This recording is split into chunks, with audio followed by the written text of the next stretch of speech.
just looking at the Boston Bruins have released a statement regarding Charlie McAvoy. He is out for the game on Thursday, upper body injury sustained during the Four Nations face-off, and he's being evaluated by Boston Bruins head team physician right now. So he's not going to play. Brady Tkachuk probably will, from what I understand, from what Mike Sullivan said after the game last night, but he left last night with an injury. Matthew Tkachuk had sat out with an injury. And that's the downside of this. And we brought it up yesterday, and I really pissed off hockey guy. I said, yeah, it's very entertaining. But one of the downfalls of it might be too intense, and these are NHL players that are getting paid for their regular 9-to-5 jobs that are putting their bodies on the line for this thing, and that is a factor that may work against it. You might not, like the Four Nations, and what it feels like it eventually should be a fifth nation. 6. And maybe 6, yeah. I mean, 8. Can this be an every 4-year thing to precede the Olympics to help promote? Because the big winner in this is probably the Olympics that get this kind of prelude to next year's O Games in Italy. The one thing I'll say about Thursday is now the Americans come home in Boston, raucous crowd, the promise of what happened Saturday night. Don't forget to play the game. Like, this isn't about playing to the crowd. It isn't about the fights, because Canada has been challenged here. And we talk about the Olympics in 2010. Chris Pronger called that his favorite moment in hockey because they lost to the Americans in the preliminary round and then beat them for the gold. Yeah. And he said that he thought the Americans got too big-headed. They got a little too cocky. And he thought they controlled play in that overtime win, even though it was a game that went to overtime. His feeling was that they controlled that game. You've got to show up and play the game.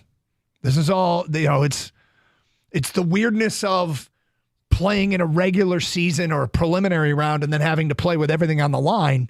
The only game that matters is everything on the line. Well, I mean, it's the only game that matters. Every power play on Saturday night, you're on the edge of your seat watching it because you see, there's Connor McDavid with McKinnon and Crosby. Like, those three are out there. Like, how are you supposed to stop those three? And they did. They did. It was just more grit, more determination by the Americans. And yeah, when we get on Thursday's show, I'm sure we're going to be looking at it a little more closely. But that's the intensity of what happened on Saturday night gets us excited about what's to come on Thursday night. The NHL could not have asked for a better situation than what they have. And I don't know if you can replicate it. I mean, next year is going to be different because the Olympics is going to that takes over the All-Star stuff, and that'll be a lot of fun to watch.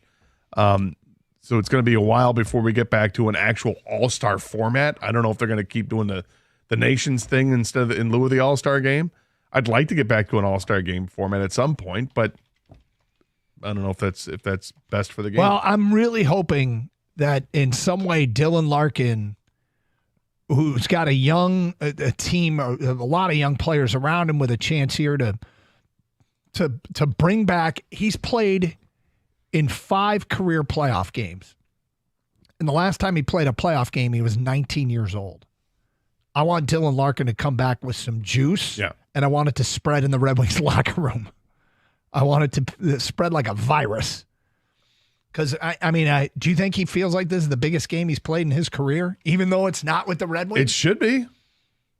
And it's not because, I mean, it's basically because he hasn't played a lot of huge postseason hockey games. Right. But this one now becomes a really big game for everybody involved. 248-539-9797. It's Carson Anderson.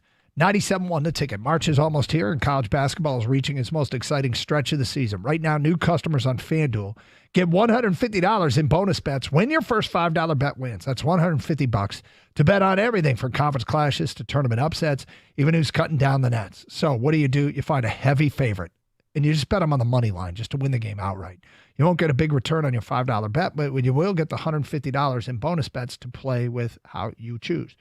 If you've been waiting to join FanDuel, now's a great time. The app is easy to use, and when you win, you get paid instantly. Visit FanDuel.com/971 Detroit to get in on the college hoops action before March takes over. Must be 21 or over and present in Michigan. First online real money wager only. $5 first deposit required. Bonus issued is non-withdrawable bonus bets, which expire 7 days after receipt. Restrictions apply. See terms at sportsbook.fanduel.com. Gambling problem? Call 1-800-GAMBLER.